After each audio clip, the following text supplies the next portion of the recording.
Hello बच्चों, कैसे हो आप सभी लोग। हमारे एसआर कोचिंग क्लासेस में आप सभी का हार्दिक स्वागत है। आज हम आप लोगों को मैथ पढ़ाएंगे। मैथ में आज हम आप लोगों को प्रतिशत पढ़ाएंगे। प्रतिशत कैसे निकाला जाता है, प्रतिशत क्या होता है, 1/5 की वैल्यू क्या होती है, 1/4 की वैल्यू क्या होती है, 1/10 की वैल्यू क्या होती है, 1/2 की वैल्यू क्या होती है। आज हम वो वैल्यू को निकालना और प्रतिशत सीखेंगे, मतलब किस हिसाब से क्या होता है। आइए देखते हैं कौन सा हमारा है। आज गणित में है हमारा प्रतिशत। गणित में क्या है हमारा? प्रतिशत है। क्या है? प्रतिशत है। आइए देखते हैं। देखिए, ये आपके सामने वैल्यू रही है। एक बराबर क्या होता है 100, मतलब 1/1। इतनी बात आप समझ गए। 1/1 बराबर क्या हमारा 100%। कोई दिक्कत यहाँ तक नहीं होनी चाहिए। 1/1 100%। 1/2 कितना हमारा 50%। 1/3 कितनी 33 सही दशमलव 33। और इसे हम क्या कहते हैं? 33 सही 1/3% भी इसे हम कहते हैं। 33 सही 1/3 भी इसकी वैल्यू होती है। 1/4 25%। 1/4 25%। 1/5 20%। ये चीज़ हमें याद करनी है। ये क्या है? ये हमें वैल्यू याद करनी है। इनका बेनिफिट, मतलब इनका जो लाभ है, जो इनका बेनिफिट होगा, वो हम आपको आगे सवालों में बताएंगे कि मतलब कैसे कहाँ पर इन्हें यूज करना है। इन्हें याद करने से सवाल बहुत ही मतलब कम समय में लग जाएगा, बहुत ही कम समय में लग जाएगा। 1/6 कितना होता है? 16 सही 2/3, मतलब 16 सही 2/3। 16 सही 2/3%। ये कितना है? 1/7 सही 14 सही 2/3। इसे आप मतलब जब नोट्स पर अपने उतार लेना तो इसे ऐसे उतार लेना, कोई दिक्कत नहीं है। 14 सही 2/3%। आगे क्या है? 1/8। आगे क्या है? 1/8। 12 सही 1/2%। अरे कहीं पर अगर 1/8 है, वो पूछ रहा भैया प्रतिशत में क्या है, तो 1 12 सही 1/2 होगा। अब ये हमारी भिन्न में वैल्यू दी हुई है 1/8। 1/9 इसकी प्रतिशत में वैल्यू क्या है? 11 सही 1/9%। 1/10 बराबर क्या है हमारा? ये हमारा है 10%। क्या है? ये हमारा 10% है। और 1/9 क्या है? 11 सही 1/9%। तो इसकी वैल्यू हमें याद होना बहुत ज़रूरी है। 1/11 इसकी वैल्यू क्या है? 9 सही 1/11। नोट्स में अपने कैसे लिख लेना? 1 सही 11 की वैल्यू कितनी है? बराबर 9 सही 1/11%। कोई दिक्कत? कोई दिक्कत नहीं। ऐसे ही आप इसे याद कर लेना। 1/12 1/12 क्या है हमारी? 1/12 8 सही 1/3। 1/13 इसके क्या है? 7 सही 9/13। 1/14 इसके क्या है? 7 सही 1/7। 7 सही 1/7। यहाँ तक किसी को समझने में कोई दिक्कत? पहली बात, इसमें समझने कुछ है ही नहीं, सीधे सीधे बस याद कर लो इसमें। आगे 1/15 1/15 मतलब 6 सही 2/3%। 1/16 इसकी क्या वैल्यू है हमारी? 6 सही 1/4%। 1/17 इसकी वैल्यू क्या है? 5 सही 15/17। 1/18 5 सही 5/9%। 1/19 ये क्या हमारा है? 5 सही 5/19। 5 सही 5/19। 1/20 की वैल्यु क्या है हमारी? 5%। तो ये हमारी भिन्न थी, और भिन्न की वैल्यू परसेंटेज में क्या थी? ये थी। ऐसे ही 1/1 मतलब 100% होता है। 1/2 कितना होता है? 50% होता है। 1/3 33 सही 33 होता है। 1/4 25% होता है। 1/5 हमारा 20% होता है। 1/6 हमारा 16 सही 2/3% होता है। 1 सही 7 बराबर 14 2/3% होता है। 1/8 बराबर 12 सही 1/2% होता है। 1/9 बराबर 11 सही 1/9% होता है। 1/10 10% होता हमारा 1/11। 9 सही 1/11% होता है। 1/12 8 सही 1/3% होता है। 1/13 7 सही 9/13% होता है। 1/14 7 सही 1/7% होता है। 1/15 6 सही 2/3% होता है। 1/16 6 सही 1/4% होता है। 1/17 5 सही 15/17 होता है। 1/18 5 सही 5/9% होता है।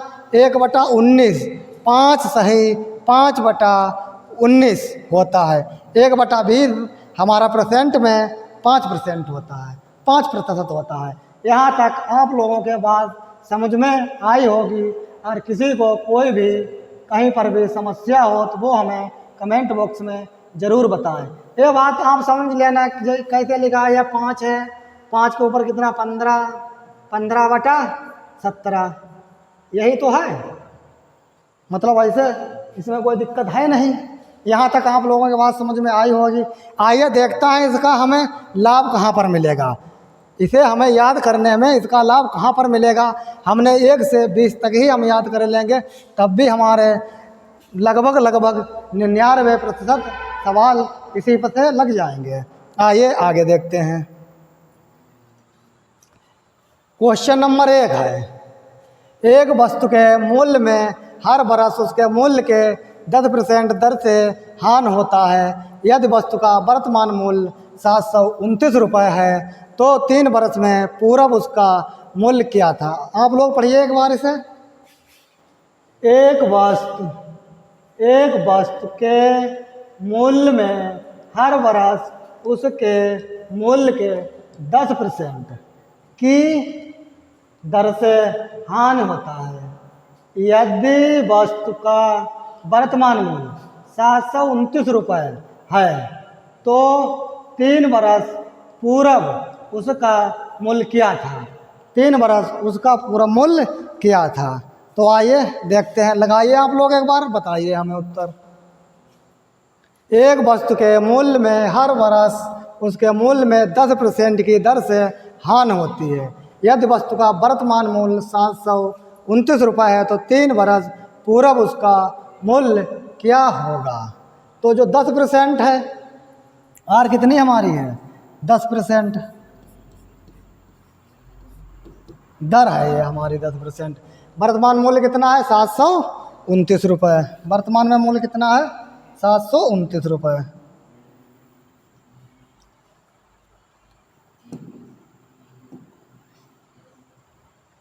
ये जानकारी आपको होनी चाहिए। इसका एक सूत्र भी होता है A बराबर P।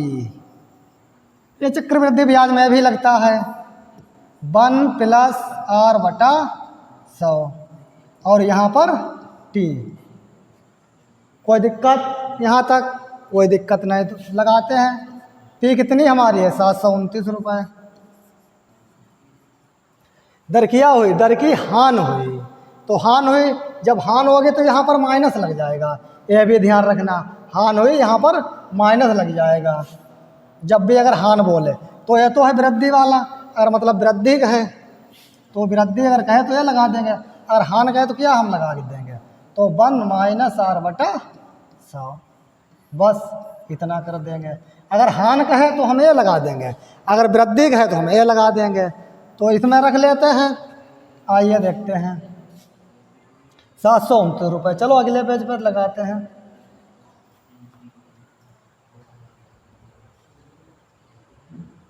अगला पेज नहीं आ रहा, चलो कोई बात नहीं, यहीं पर देखते हैं। तो 1 + R कितना हमारा है 10।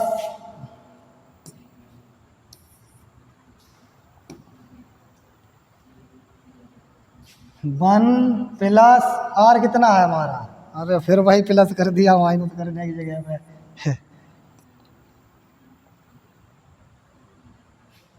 1 - R कितना है 10 और बटा कितना है 100। ठीक टाइम कितना है हमारा, देखिए वर्तमान मूल्य 3 बरस। कितना टाइम कितना है 3 बरस। और पी कितना है हमारा 729। इस जीरो से ये जीरो कट गया, 10 एकम 10 और 10 में से गया 9/10। और टी कितना था 3, यहाँ पे टी मान लेंगे 3 टाइम। आइए रखते हैं। अब 729 गुणा 9/10 गुणा 9/10। ऐसा करो दूसरा पेज ऐड कर लेते हैं, तो हमारी दर कितनी निकल के आई, मतलब बराबर 729 रुपये। उसके बाद कितने टाइम था 3, 9/10।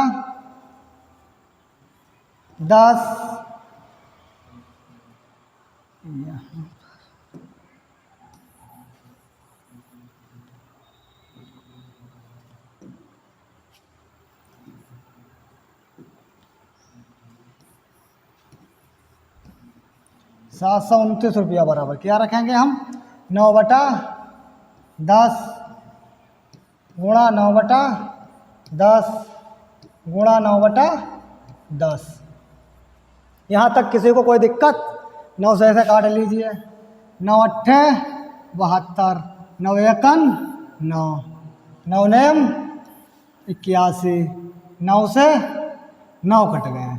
अब इधर इधर इसकी गुणा कर लीजिए, कितना आएगा 1000। 1000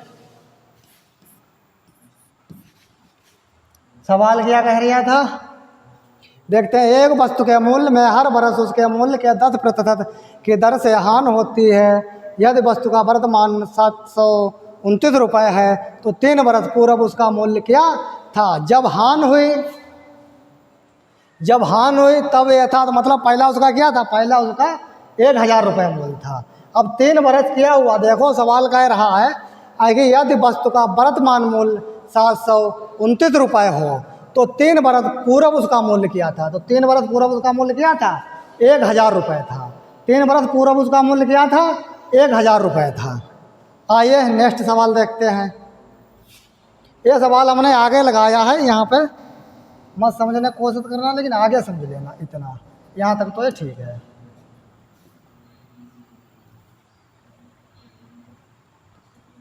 यहाँ तक कोई दिक्कत नहीं है। 9 से 9 हमने काट दिया, नीचे नीचे की हमने गुणा कर दी।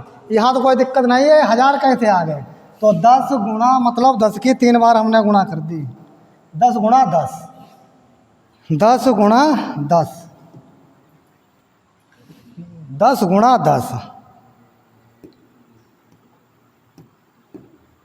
10 गुणा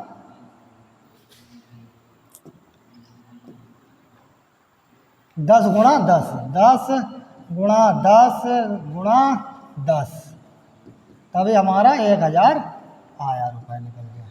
समझ गए, यहाँ तक तो कोई दिक्कत होगी नहीं इस सवाल में। आइए नेक्स्ट देखते हैं। दूसरा क्या देखते हैं, इसका थोड़ा बेनिफिट बता देते हैं। जो हमने पहले प्रतिशत जैसे हमने 1/1 का बताया 100%, 1/2 का 50%, 1/3 का 33 सही, 1/3%, 1/4 का 25%, 1/5 का हमने 20% बताया, 1/6 का हमने 16 सही, 2/3 बताया। तो इस हिसाब का हमने जो बताया उनसे क्या लाभ मिलेगा, तो देखते हैं कितना था। 1/10 था, 10% थी, 10% उसमें दिया था, तो मतलब 1/10 बराबर, यही तो हमने बताया था अभी।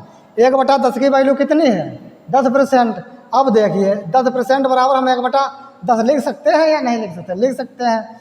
तो 1/10, तो 10 में से मतलब एक क्या हुआ, एक नुकसान हुआ, तो 9/10। बस इसी को हम यहाँ से ही टाइम बना लेते हैं। तो मतलब वहाँ इसका ये लाभ मिलता। अगर वहाँ सूत्र से अगर ना लगाना चाहो तो हम ये बात सिखा चुके हैं, 1/10 बराबर 10% होता है। और 10% बराबर अगर भिन्न में 1/10 आएगा, तो हमारी 10 थी तो उसमें क्या हुआ, ये मतलब हानि हुई, तो हम 1 घटा देंगे, तभी हमारा 9/10 निकल के आ जाएगा। बाकी टाइम यहाँ है ही है। तो मतलब इतना यहाँ से हम 60 और सरल कर सकते हैं उस हिसाब से। ये इतना, ये % से जब भी लगाना तो इस हिसाब से। इस टाइप के और भी सवाल हम आपको समझाते चलेंगे आगे। मतलब जो हमने ये आपको बात बताई थी 1/10 बराबर 10%, तो 10% बराबर 1/10 भिन्न में आ जाएगी। अगर उसने कहा घट मतलब कमी हो रही है, कमी हो रही तो 10 में से हमने 1 घटा दिया, तभी 9/10। टाइम हमने 3 रख लिया। अब वैसे भी कर लो तो इसमें किया है तो तब 3 बार तो 729 और इसकी जब 3 बार करोगे कितनी 1000 और बराबर हमारे कितने हैं 729। तो 729 कट गया, 1000 हमारा बचा और यही हमारा उत्तर आ गया। अब 1000 इधर आ जाएंगे बराबर में, तो क्या हमारा उत्तर है, तो हमारा उत्तर भी 1000 रुपये है। क्या उत्तर है, हमारा उत्तर 1000 है। आई होगी बात आप लोगों के यहाँ तक समझ में। आइए आगे नेक्स्ट देखते हैं। सवाल नंबर 2 है, एक पेड़ हर बरस अपनी ऊंचाई के 1/8 के बराबर बढ़ जाता है। क्या हो जाता है, बढ़ जाता है। यदि आज उसकी ऊंचाई 64 सेंटीमीटर है तो 2 बरस बाद बढ़कर कितनी हो जाएगी, 2 बरस बाद बढ़कर कितनी हो जाएगी। एक पेड़ हर बरस अपनी ऊंचाई के 1/8 के बराबर बढ़ जाता है। यदि आज उसकी ऊंचाई 64 सेंटीमीटर है तो 2 बरस बाद बढ़कर कितनी हो जाएगी। आइए देखते हैं इस सवाल में क्या है। उसकी कितनी है ऊंचाई, कितनी है ऊंचाई है, हाइट कितनी है 64 है। और वो कितना बढ़ जाते हैं, मतलब 1/8 हर बार कितनी बढ़ती है 1/8 बढ़ती है, तो 2 बरस में कितनी बढ़ जाएगी। तो हमें क्या करना है 64। अब वही यहाँ आपको बताया था कि मतलब अगर मैं वृद्धि कर दिया मतलब 60 में, समझिए 1/8 की क्या हो जाती है वृद्धि। समझने वाली बात है, यहाँ पर क्या हो जाती है वृद्धि हो जाती है। जब वे वृद्धि कहे तो 8 में 1 हम जोड़ देंगे, हमारा कितना हो जाएगा 9/8। अगर वे कमी कहता तो हम 8 में से 1 कम कर देते, तब हमारा 7/8 रह जाता। जब उसने वृद्धि कही है कि 1/8 की वृद्धि हो जाती है तो हम 8 में क्या करेंगे, हम 8 में 1 जोड़ देंगे तो 9/8। आइए देखते हैं 9/8। 2 बरस है तो 2 बार हम टाइम, भाई 2 बरस कहाँ है, टाइम कितना है 2, 2 बरस है तो 2 बरस हमने लिख लिया। काटते हैं 8/8 64, मतलब 8/8 64, फिर 8 एकन 8 और 9 9 81, कितने बचे अब 9 गुणा 9, 9 9 कितने आए 81, 9 9 की वैल्यू कितनी हुई 81। तो अब उसके वर्तमान में कितनी हो जाएगी ऊंचाई, तो उसकी ऊंचाई हो जाएगी 81। अगर मीटर में दी हुई तो मीटर, सेंटीमीटर में दी हुई तो सेंटीमीटर, लो सेंटीमीटर में दी हुई तो सेंटीमीटर, कितनी 81 मीटर उसकी ऊंचाई सेंटीमीटर में हो जाएगी। यहाँ तक किसी को कोई अगर प्रॉब्लम हो तो वो हमें कमेंट बॉक्स में ज़रूर लिख कर भेजें। बताइए कहीं पर हाइट कितनी सवाल में 64, 2 बरस 1/8 की वृद्धि हुई तो 9/8 कैसे हो गया, क्यों उसने वृद्धि की तो 8 में हमने 1 जोड़ दिया 9/8। यहाँ पे तो कोई दिक्कत नहीं है कि 9/8 हमने कैसे कर दिया, उसने वृद्धि की तो 8 में हमने 1 जोड़ दिया तो 9/8, 64 गुणा 9/8 बस काट दिया, आ गया हमारा 81। मतलब ऊंचाई कितनी है 81 सेंटीमीटर। आइए नेक्स्ट सवाल देखते हैं। एक गांव की आबादी, पढ़िए एक बार आप लोग पढ़िए। एक गांव की आबादी 20% की बरस की दर से घट रही है। यदि 2 बरस पूर्व आबादी 1000 थी तो वर्तमान आबादी है, वह पूछ रहा वर्तमान आबादी है। आइए देखते हैं। एक गांव की आबादी 20% की बरस की दर से घट रही है। अब कितनी दर है, आर बराबर वही हमारा 20%, आर बराबर कितनी है 20% है। टाइम कितना है हमारा 2 बरस, ये लिखा हुआ है टाइम, इसमें तो कोई दिक्कत होनी नहीं चाहिए। तो टाइम कितना है 2 बरस, टाइम है 2 बरस, उसकी आबादी इतनी तो वर्तमान आबादी कितनी होगी। अब भाई हमने क्या बताया था, चलो पहले एक बार लॉन्ग कट में भाई जो हमने सूत्र बताया था उससे लगा लेते हैं, फिर हम 60 में बताएंगे। ए बराबर पी, अब उसने क्या कहा फिर घट रही है तो 1 - R/100, यहाँ क्या है टी टाइम। यहाँ तक तो कोई दिक्कत है नहीं। आइए आगे देखते हैं। तो ये कितना हमारा है? 1000। 1000 है, मतलब P मूलधन जो होता है वो हमने मूलधन लिख लिया, P बराबर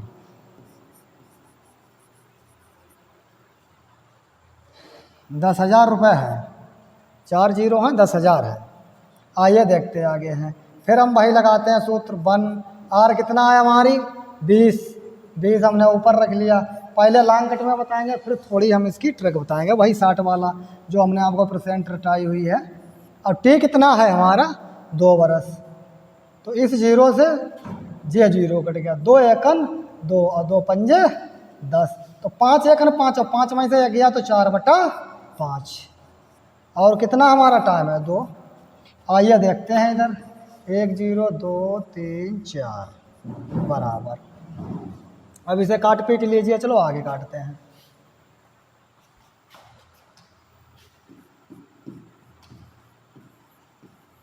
दस 10,000 गुणा 4/5 गुणा 4/5। 5 से काटते हैं। 5 दूनी 10, 3 जीरो ऊपर 1 2 3 इतने टाइम 5 चौक 20, 400 जी। अब हमें कितना गुणा करना है 400 और गुणा 4 और गुणा 4। 4 चौक 16, 16 चौक 6400। तो हमारा कितना उत्तर आया 6400। 6400 रुपये। अब क्या निकल के आया? ये निकल के आया।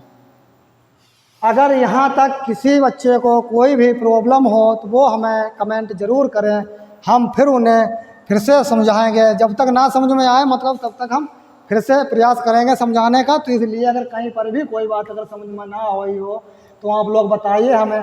कहीं काटने में भी सवाल अगर समझ में आया हो या कहीं पर भी गुणा या पढ़ने में भी कहीं पर भी कोई भी दिक्कत हो तो आप हमें कमेंट बॉक्स में बता सकते हैं। हमारा 64। अब हम वही जो आपको हम 60 जो तरीका बता रहे हैं, हम देखिए आपको पेपर में कैसे हल करना है। ये तो हमारा लॉन्ग तरीका हुआ, मतलब बेसिक जानकारी थी सीखने के लिए कि आखिर सवाल लगते कैसे हैं।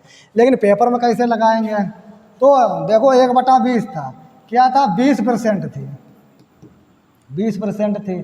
तो अभी हमने बताया था कि 20% मतलब 1/5।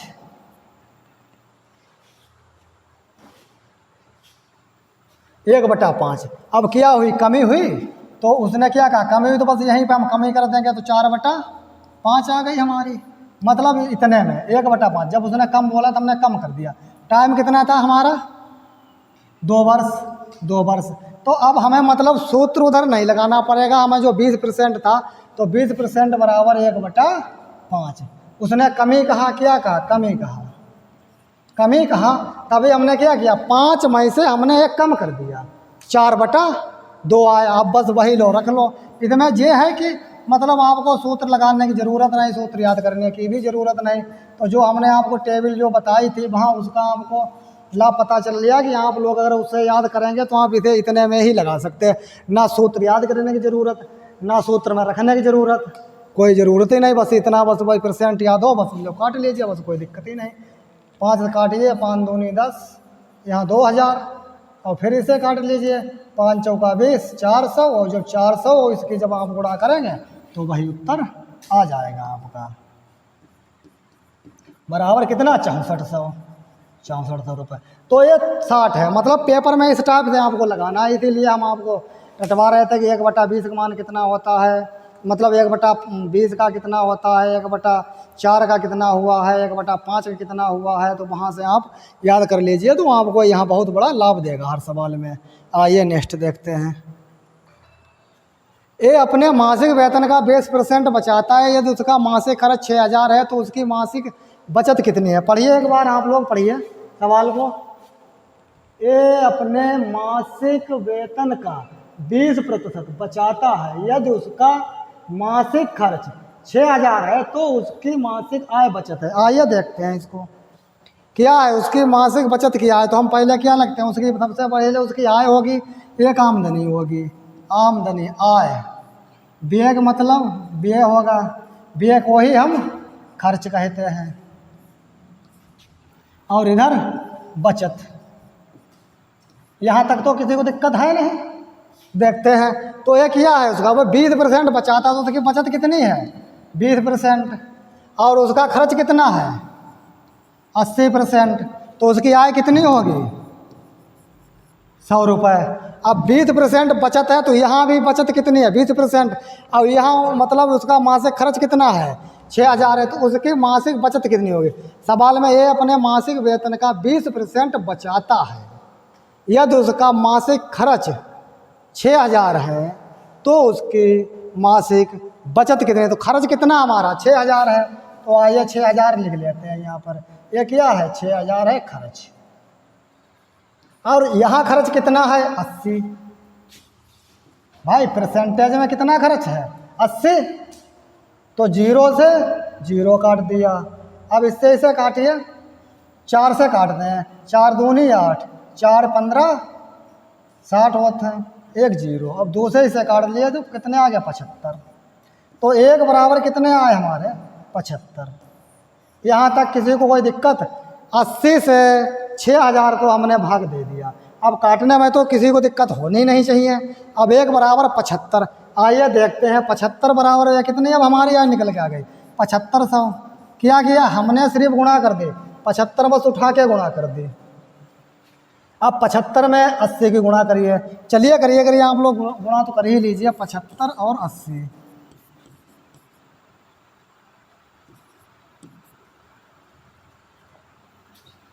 साठ। अब देखो भाई आ गया, मतलब उसका खर्च कितना था 6000, गुणा करने की ज़रूरत ही नहीं थी, फिर भी 6000। अब बचत कितनी है, तो 75 और 20 की, मतलब बचत की गुणा कर दीजिए, 75 और 20 की। ये 10 का 0 हासिल लगाएगा, 2 7 14 और 1 15, तो कितनी आई बचत 1500। 1500 रुपये बचत कितनी आई 1500। बताइए यहाँ तक कोई दिक्कत है किसी को। उसने कहा उसकी मासिक बचत कितनी है, तो उसकी मासिक बचत 1500 रुपये है। इस सवाल में किसी को कोई समझने में अगर प्रॉब्लम हो तो आप लोग बताइए। ये अपनी मासिक वेतन का 20% बचाता है, यदि उसका मासिक खर्च 6000 है तो उसकी मासिक बचत कितनी है। हमने आय लिख लिया, बी खर्च लिख लिया और बचत लिया। हमें सिर्फ बचत बताते 20%, खर्च उसका कितना होगा 80%, आय उसकी कितनी होगी 100। हमने किया 80 बराबर 6000, 1 बराबर 75, 75 गुणा हमने 100 में कर दी, 75 गुणा हमने 80 में कर दी, और 75 गुणा हमने 20 में कर दी। तभी हमारा क्या उत्तर निकल गया 1500। तो हमारा उत्तर क्या है 1500। तो बचत हमारी कितनी है, बचत हमारी है 1500। यहाँ तक किसी को कोई प्रॉब्लम हो तो आप लोग हमें बताइए। आइए अच्छा नेक्स्ट सवाल देखते हैं, पढ़िए एक बार आप लोग। किसी नगर की जनसंख्या 10% बढ़ रही है, वहाँ की वर्तमान जनसंख्या 1 लाख है, 3 बरस बाद नगर की जनसंख्या कितनी हो जाएगी। तो आइए ये सवाल कैसे लगाते हैं, वही लगाएंगे ट्रिक के हिसाब से। मतलब 10% बराबर 10% दे रखा है, तो इसका क्या होगा 1/10, या 1/10 बराबर कितना होगा 10%। तो क्या होगा, मतलब बढ़ रही है, तो बढ़ रही है तो क्या हो जाएगी 11/10, 11/10 हो जाएगी। और टाइम कितना है 3 बरस, लो 3 बरस, और यहाँ कितना है 1 लाख रुपए। यहाँ तक किसी को कोई दिक्कत नहीं। अब जब ब्रैकेट हटेगा तो बस गुणा का निशान लग जाएगा।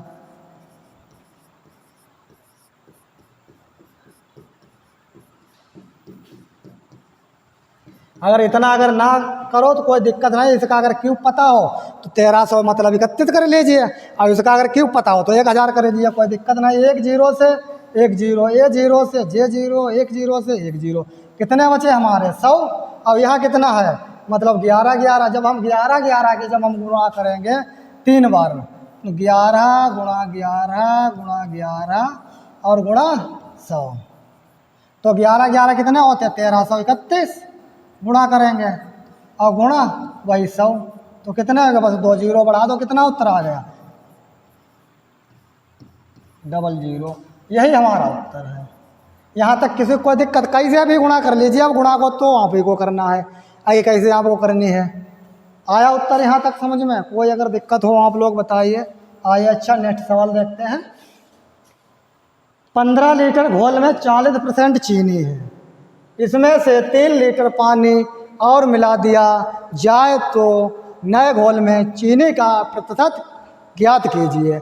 देखते हैं कितनी है, 15 लीटर घोल में चीनी कितनी है, 40%। 3 लीटर पानी के 3 लीटर पानी और मिला दिया जाए तो नए घोल में चीनी की मात्रा कितनी होगी। आइए देखते हैं। तो कितना है, 15 लीटर है। 15 लीटर में पहले हम पता करेंगे 40% चीनी होती कितनी है, 100।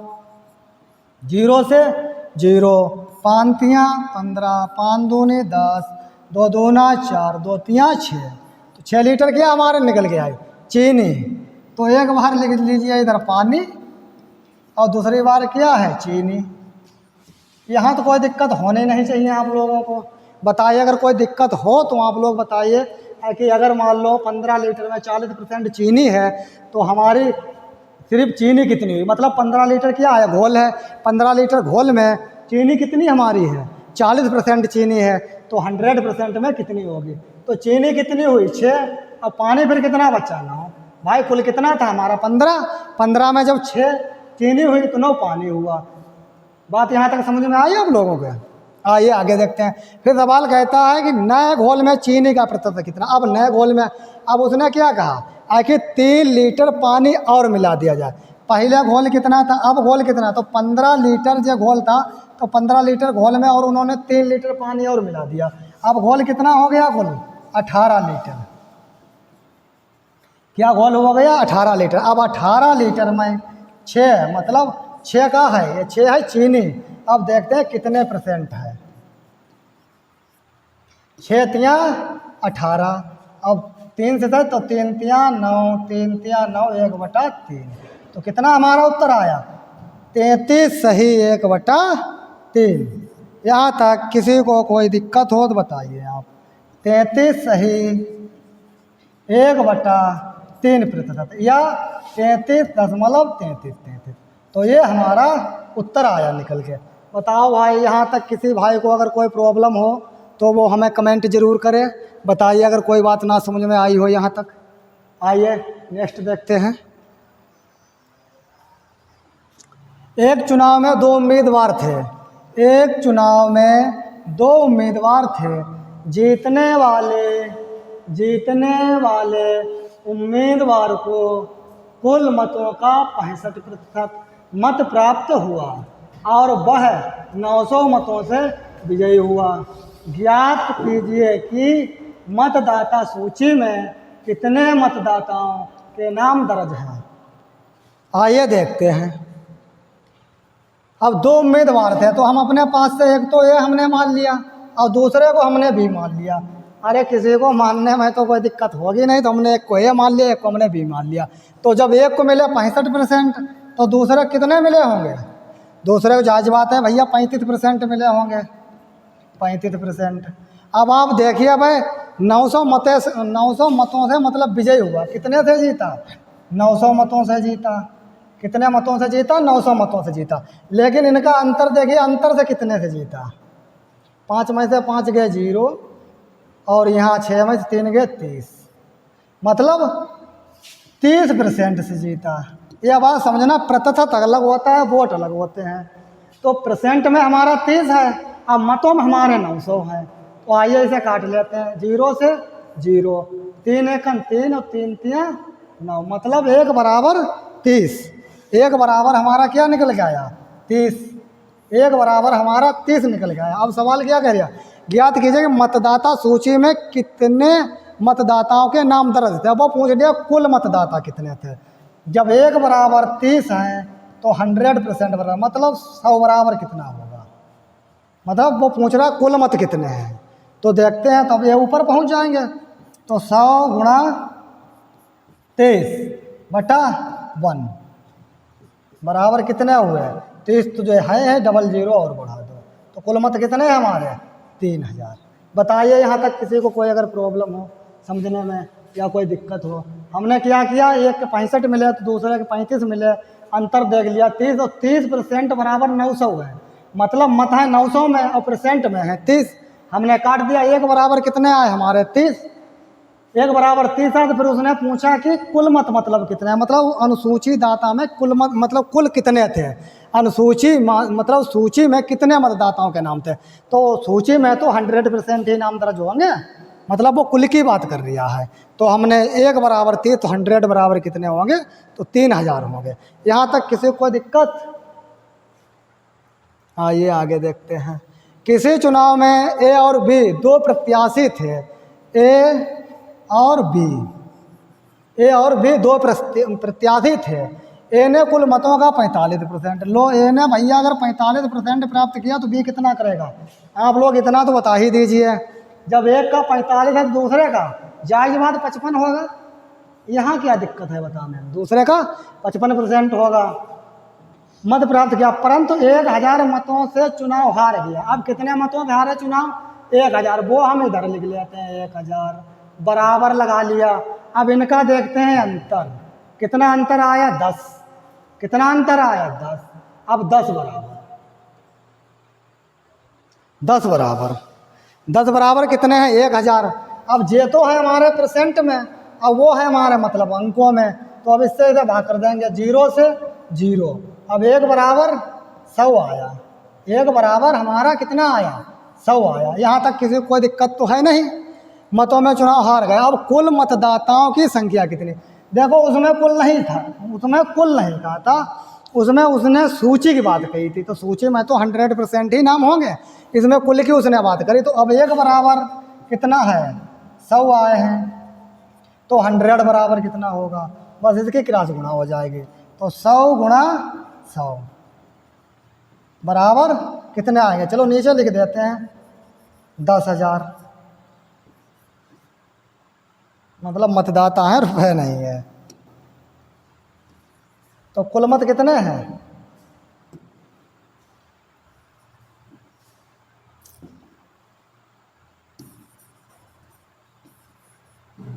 कुल मत कितने हमारे हैं? 10,000 हुए। कुल मत कितने हुए? 10,000 हुए। यहाँ तक किसी भाई को अगर कोई प्रॉब्लम हो तो बताइए हमें। आई पूरी बात समझ में? 45%, दूसरे में मिला 55%, अंतर देखा आया कितना? 10। 10 बराबर 1000, तो 1 की वैल्यू 100 आई। अब 1 बराबर कितना है? 100%, तो 100% बराबर कितना होगा? तो 100 बराबर 100। तो ये गुणा हमने यहाँ पर कर दी, कोई दिक्कत नहीं है, इतना आप लोग समझ लेना। अगर ना समझ में आई हो तो आप लोग बताइए हमें। आइए आगे नेक्स्ट देखते हैं।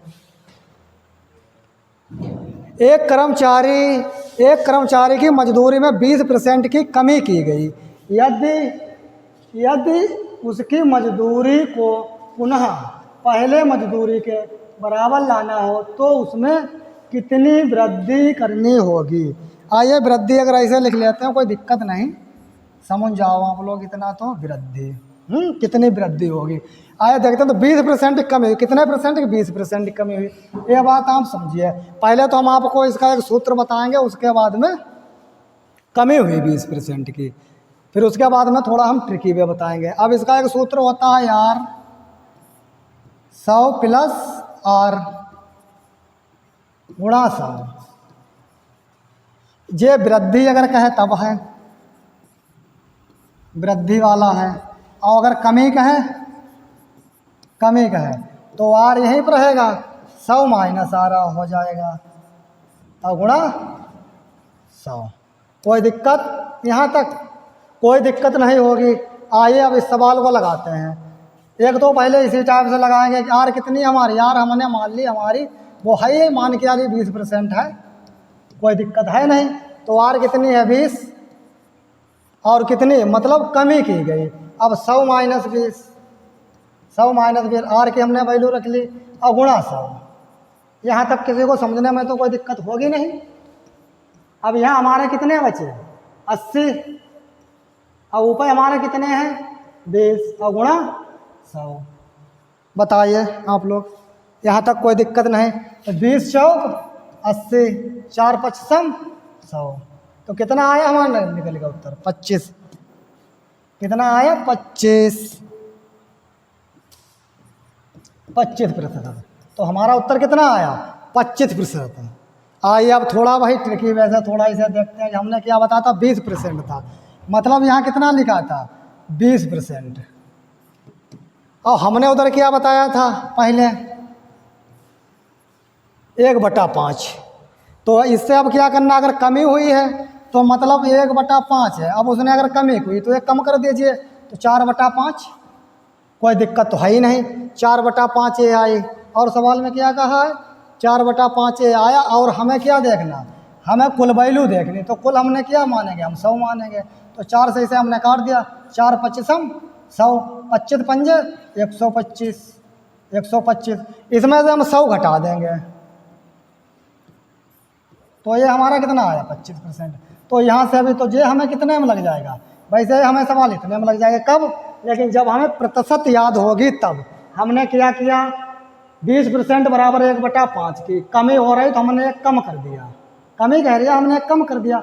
4/5, 5 बराबर 100, 4 से हमने 25 काट दिया, क्योंकि बराबर में ऊपर कटते हैं और नीचे तो गुणा हो जाती है। 125 और 100 हमने घटा दिया तो 25%। किसी को कोई दिक्कत इस सवाल में अगर हो तो भाई बताना। एक कमी का फॉर्म, कमी है, कमी थी 1/5 थी, तभी हमने 4/5 कर दिया। कोई दिक्कत नहीं होनी चाहिए यहाँ तक। आइए अच्छा नेक्स्ट देखते हैं। ए का वेतन बी के वेतन से 33 सही 1/3 कम है। ए का वेतन बी के वेतन से 33 सही 1/3% क्या है, कम है। तदनुसार बी का वेतन ए के वेतन से कितने प्रतिशत ज़्यादा है। अब आप बताइए, अगर वो ट्रक आपको याद है तो अभी हमने क्या बताया था 1/3 बराबर क्या होता है 33 सही 1/3 या 33.3। यहाँ तक तो किसी को कोई दिक्कत है नहीं, हम यही तो बताए थे। आइए देखते हैं। अब हमें अगर ये बात याद है तो फिर हमें कुछ करना ही नहीं। देखो कितने में सवाल लग जाएगा। अब 1/3 और सवाल में क्या कह रही है, कमी। कम कहे या कमी कहे लो, कोई दिक्कत नहीं। अब 3 में से 1 गया, कितना बचा हमारा 2/3। और वही बात हम अब देखेंगे कुल कितना होता है, कुल के लिए हम 100 रख लेंगे। अब ऊपर से जाएगा कट, कितने आया हमारा 50, इधर इसकी हो गई गुणा, ये कितने हो गए हमारे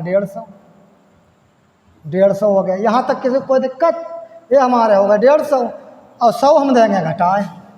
100 हम क्या देंगे, 100 हम घटा देंगे। लो 100 हमने घटा दिया और यही हमारा क्या आ गया 50% उत्तर आ गया। कोई दिक्कत है नहीं, ये क्या हमारा, यही हमारा उत्तर है। मतलब पेपर में इस टाइप से हल करना है। अब वैसे अगर आप लोग हल करोगे तो बहुत टाइम लगेगा। ऐसे मतलब ये करोगे 3 इसमें गुणा करोगे 99/100 करोगे, फिर उधर घटाओगे तो बहुत टाइम लगेगा। तो हमें परसेंटेज की वैल्यू अगर पता है फिर कोई टाइम नहीं लगेगा। अगर किसी को कोई बात अगर समझ में ना आई हो तो वो हमें कमेंट जरूर करें। आइए अच्छा अगला सवाल देखते हैं। यदि नीता का वेतन पिया के वेतन से 25% अधिक है तो पिया का वेतन नीता के वेतन से कितने प्रतिशत होगा। तो आइए हम सवाल मतलब पेपर में कैसे लगाना है वही हम लगाएंगे। तो 1 मतलब हमने क्या बताया था 1/4 25%।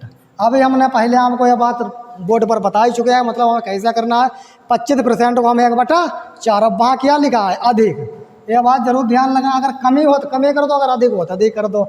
अब 1/4 उसने अधिक कहा तो अधिक के लिए क्या करेंगे, हम क्या करेंगे एक जोड़ देंगे 4 1 5/6 और बराबर हम 100, क्योंकि हमें कुल वैल्यू चाहिए। तो अब क्या होगा ऊपर ऊपर कट जाएंगे, 5 दूनी 10 0 और इधर से क्या हो जाएगी इनकी गुणा, तो 6 दूना 120 ये हमारी कुल वैल्यू आ गई। और हम क्या करेंगे 100 हम फिर माइनस कर देंगे 20%। यही हमारा उत्तर है। बताइए आप लोग, यहाँ तक कोई दिक्कत, इससे वेस्ट और कुछ हो भी नहीं सकता है। अगर जब आप वहाँ 2 लाइनों में अगर सवाल लगा लेंगे, वैसे तो बहुत टाइम लगेगा। बताओ लॉन्ग तरीका बताएं, लेकिन उसमें टाइम फिर बहुत लग जाएगा। तो इसी हिसाब से आप लोग सीखिए, मतलब परसेंटेज की अगर वैल्यू याद है फिर टाइम लगने की कोई ज़रूरत है नहीं। और किताबें अगर आप लोग तरीका सीखेंगे तो फिर उसमें बहुत टाइम लगेगा और पेपर में आप इतनी जल्दी हल भी नहीं कर पाएंगे। आइए नेक्स्ट सवाल देखते हैं। आज का ये लास्ट सवाल है। एक व्यक्ति की आय 10% बढ़ी, एक व्यक्ति की आय 10% बढ़ी, कुछ दिनों बाद बढ़ी या बढ़ी मतलब अपने हिसाब से इसे सुधार लेना, बढ़ी कोई दिक्कत नहीं, बढ़ी। कुछ दिनों बाद पुनः 20%